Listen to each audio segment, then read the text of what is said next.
সুপ্রভাত বন্ধুরা, আমি সুতপা, আপনারা দেখছেন মিথিলিস কিচেন। আজকে আমি বানাবো ঢ্যাঁড়সের একটা রেসিপি, ঢ্যাঁড়সের রোস্ট। প্রথমে আমি ঢ্যাঁড়সটাকে গোটা একটু অনেকক্ষণ ঠান্ডা জলে ডুবিয়ে রেখে দিয়েছি। এরপরে ওটাকে আমি কীভাবে রোস্ট বানাই সেটা দেখবো, আর দেখবেন আপনারা। আর আমি কী কী ইনগ্রিডিয়েন্টস নিয়েছি বলে দিই। ঢ্যাঁড়স রোস্টের জন্য অবশ্যই ঢ্যাঁড়স এখানে নিয়েছি আমি, চাট মশলা, জিরের গুঁড়ো, গোলমরিচের গুঁড়ো, সর্ষের তেল, আর নিয়েছি লঙ্কার গুঁড়ো, হলুদ, নুন, আর একটু স্লাইস করে লেবু কেটে নিয়েছি। প্রথমে আমি ঢ্যাঁড়সটা জল থেকে তুলে নিয়ে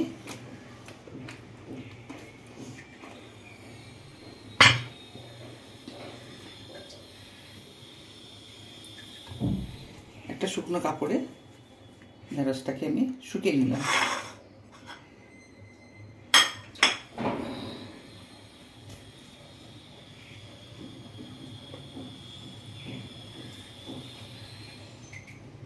সব ঢ্যাঁড়সগুলো আমি জল থেকে তুলে একটু শুকিয়ে নিয়েছি। এরপরে আমি নেক্সট প্রসিডিউরে যাব। প্রথমে আমি একটি মশলা তৈরি করব। প্রথমে আমি হলুদটা দিয়ে দেবো, লঙ্কার গুঁড়ো, গোলমরিচের গুঁড়ো, জিরের গুঁড়ো, চাট মশলা, পরিমাণ মতো লবণ দিয়ে দেবো।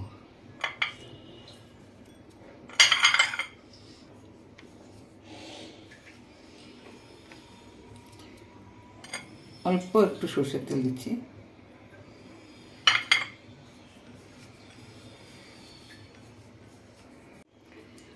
এখানে আমি সবকটা নরম ঢ্যাঁড়সই নিয়েছি। ঢ্যাঁড়স চেনার উপায় একটু বলে দিই।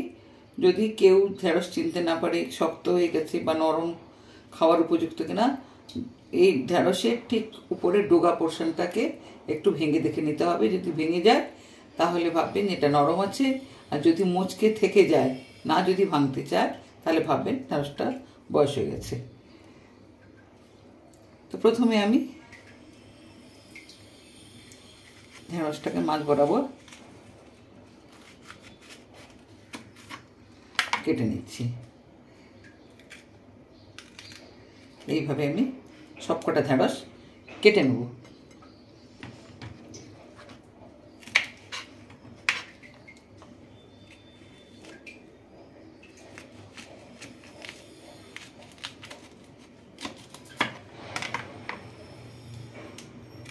একটু হাত দিয়ে স্ট্রেচ করলে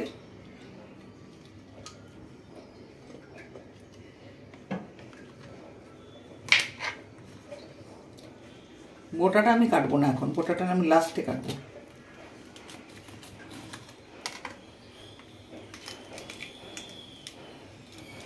এটা যখন করবেন একটু মানানসই ঢ্যাঁড়সটা কিনতে লাগবে বা গাছ থেকে তুলতে লাগবে।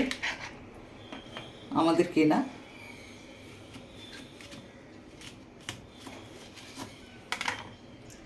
ঠিক এইভাবে ঢ্যাঁড়সগুলো আমার সব এক এক করে কাটা হয়ে গেছে। এবারে আমি পুর ভরে নেব।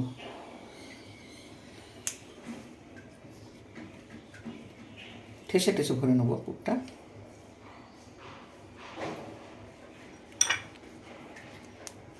এইভাবে মুখটা একটু চেপে দেবো।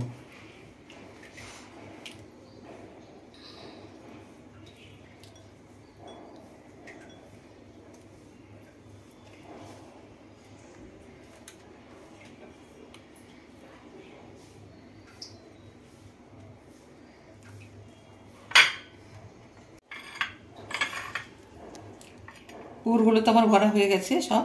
এরপর উপর দিয়ে একটু তেল ব্রাশ করে নেব।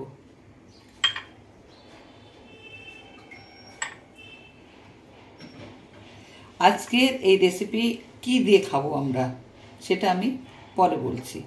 রেসিপিটা তৈরি হয়ে যাক, তারপরে বলছি। গ্যাসটা অন করলাম। এই রুটি সেকা জালটা আমি দিয়ে দিলাম। এরপরে একটা একটা করে ঢ্যাঁড়স আমি সাজিয়ে দেবো। একটু গ্যাসটা কমিয়ে দিয়ে সাজিয়ে নিই, তারপরে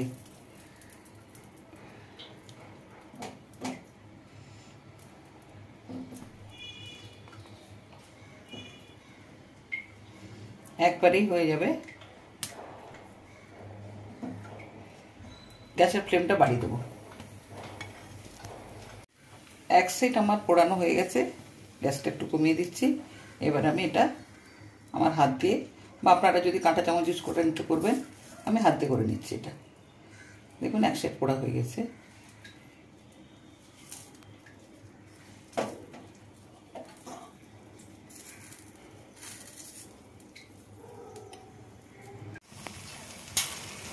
অপর সাইডটা ভালো করে আমি পুড়িয়ে নিচ্ছি।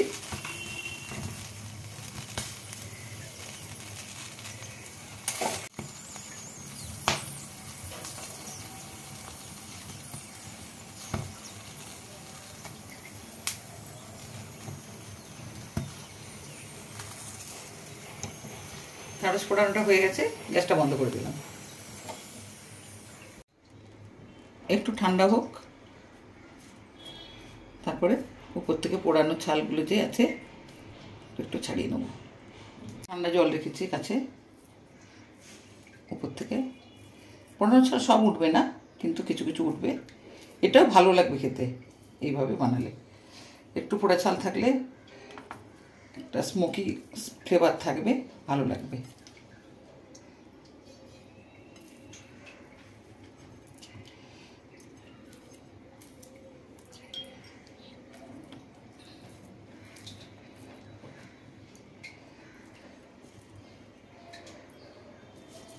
যেটা একটু বেশি পোড়ানো হয়ে গেছে সেটার থেকে একটু তুলে নিচ্ছি।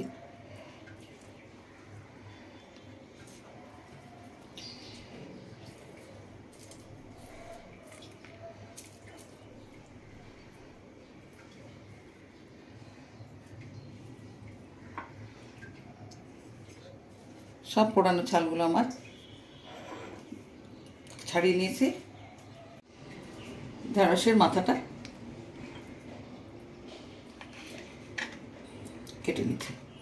ডোগাটা তো আমি আগে থেকে কেটেছিলাম, এইভাবে পিস পিস করে কেটে নেব।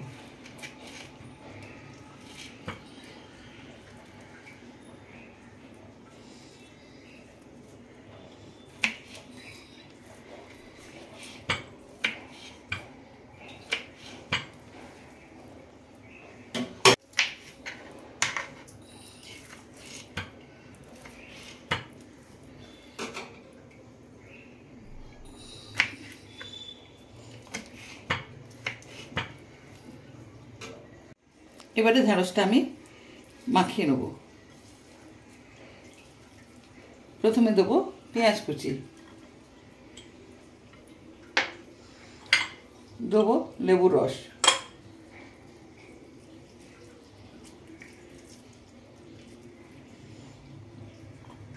দেবো সরষের তেল, কাঁচা সরষের তেল, স্লাইট লবণ দেবো, যেহেতু পেঁয়াজটা দিয়েছি লেবুটা দিয়েছি একটু লবণ দেবো।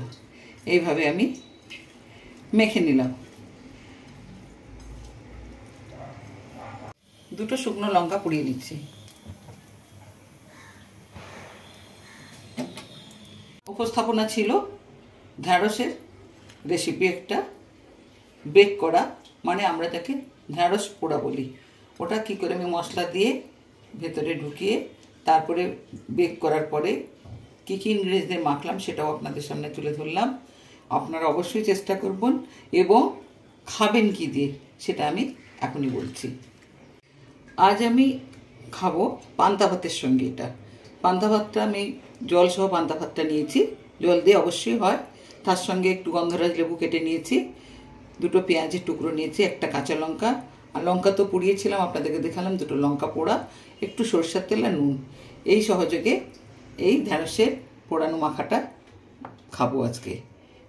এই রেসিপিটা একমাত্র এটার সঙ্গে যায়, না হলে রুটির সঙ্গে যায়। পরোটাতে ভালো লাগবে না, অবশ্যই রুটির সঙ্গে, না হলে পান্তা ভাতের সঙ্গে। বন্ধুরা, আজ এই পর্যন্ত। আমি সুতপা মিত্রি কিচেনের আপনাদের থেকে বিদায় নিচ্ছি। আগামী দিনে আবার আসবো আপনাদের সামনে নতুন একটা উপস্থাপনা নিয়ে। আপনারা সুস্থ থাকুন, ভালো থাকুন, আজকের রেসিপিটা এনজয় করুন।